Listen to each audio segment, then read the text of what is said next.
The autism spectrum is quite a complex condition and it can manifest in many different ways in people. Schools and educators, specifically traditional schools, often have trouble understanding and accommodating those people, and they naturally would exclude them or make their lives difficult in school. This has happened to me throughout childhood in the 2000s, and a couple of years later, I made a short documentary about it.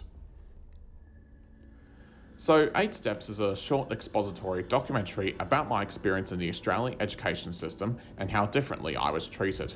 There are interviews with me and my parents providing input on what they went through to provide me proper education. I created this documentary at my first year at university, and while making it, I learnt new things in editing software. I also learned of a film festival website that would later serve as a platform to distribute my documentary to the world. 8 Steps screened at film festivals around the world, which included North America and parts of Europe.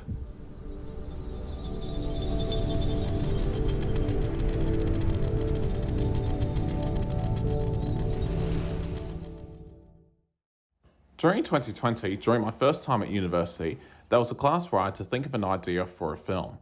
After making my short film straight home, I never really thought of other ideas, so I just thought of some basic ideas. I then got my parents to help me out with brainstorming. After a few short film ideas, one major topic that popped into discussion was reflections on my experience. As I went to so many different schools, the idea about a person going to different schools was quite an interesting concept. So I decided to go with the idea, as I had a feeling that when I make future films, that I would be able to incorporate my experiences as an autistic person in every film.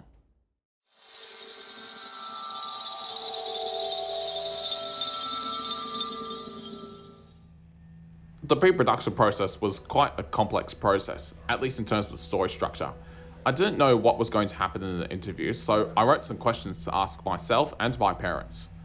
I wrote a script with narrations and potential segments.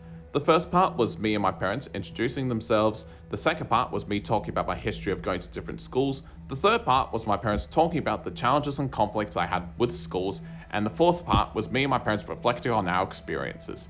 The script right here is a little bit different from the finished product, probably because I had no idea what would be said in the interviews. I then drew a storyboard. Aside from some basic camera shots, there are also motion graphics of some sort in some frames. During the times of coronavirus lockdown in Melbourne, I could not film outside on locations and I couldn't go back into university, so I chose to downgrade my production by not filming inside the university and only went outdoors to film schools and other outdoor shots.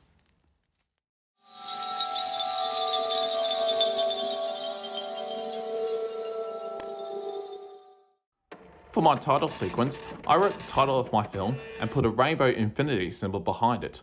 If anyone doesn't know, the rainbow infinity symbol is used commonly by autism rights advocates. It represents that there is a broad range and varied experiences of autistic and other neurodivergent people, and it shows the idea that different ways of thinking and being should be accepted.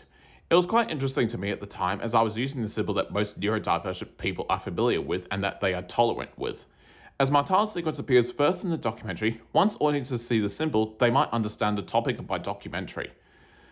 My title sequence is a particle motion graphic animation of a brain turning into an infinity symbol, created with Adobe After Effects.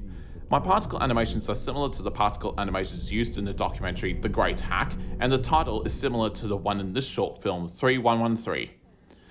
I looked for several After Effects tutorials and found a tool called CC Particle World, which generates particles.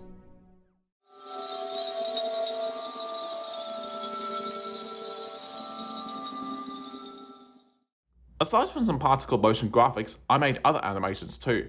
I made some simple 2D shape animations, but there was also a map animation I created, which was quite a lot of effort. For the map animation, I used Google Maps styling wizard to create the map and modify it to be green, but I also made it into a 3D model in SketchUp. I went into the JavaScript console and found snapshot files of the map of Melbourne. It wasn't one huge file, there were little individual square photos. So I had to save all of those and put it all back together in the 3D software, which took a while. I also made basic 3D models of the schools I went to and made a moving camera animation file to put in the documentary.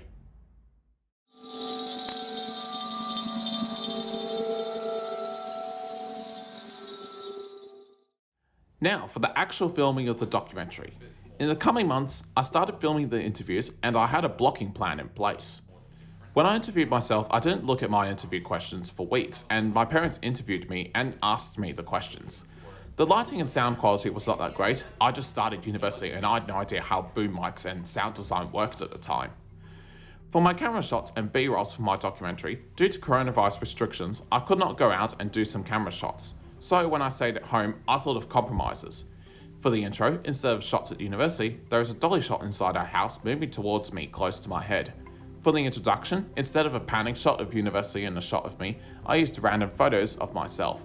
I even shot a scene of me walking across a frame. When my mother talked about enrolling in grade 2, I shot a time-lapse of dismal clouds approaching. I also made a tracking shot of myself walking through the house and several wide shots of myself walking around a park. For the part where my parents talk about conflicts in the education system, I mainly filmed random shots from inside my house. For example, a dark bedroom along with a close-up of blue and red lights, overcast sky with high wind blowing on the trees, several time lapses of dark clouds, and even a time lapse of the sun shining through a hole in the overcast sky. I didn't even plan to shoot that, I just saw it one day and then decided to film it. I also went to a park with my family and filmed myself walking through a dense forest. All of these camera shots taught me one thing. If there are lockdown restrictions, I could teach myself to get creative in the safety of my home, and I don't necessarily have to go out to do creative work.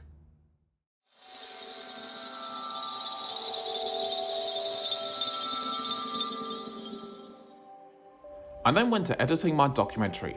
I firstly edited the interview footage, arranging them in a way to tell my intended story.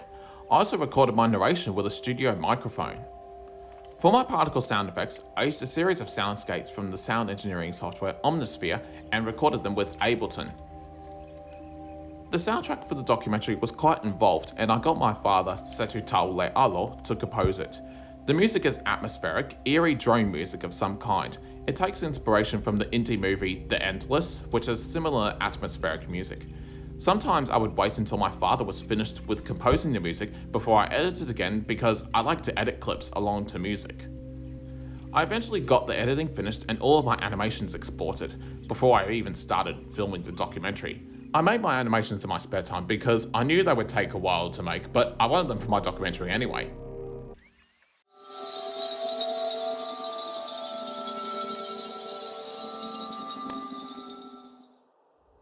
I made a couple of trailers first and submitted my documentary to my university. Afterwards, I then published it on YouTube in Boxing Day 2020. I once thought YouTube and social media were the only platforms to publish my film. I had thumbnails, screenshots, and posters for promotion, but that was about to change. In university, I learned about Film Freeway, a platform where people submit films to film festivals. My film got into about 14 film festivals around the world and it won 2 awards for documentary short by the accoladed Global Film Competition and the Impact Docs Awards. I found film festivals were a good platform to get my films out there for everyone to see on the big screen.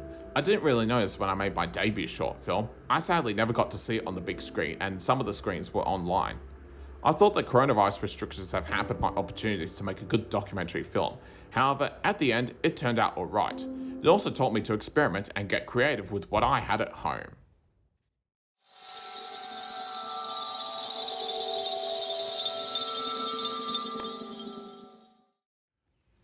So that is the story of my first documentary film and how I started writing something about my own experiences. It felt quite good to tell a story about my experience, and after I made it, I learned that I'm not alone and that there are other people that had similar experiences.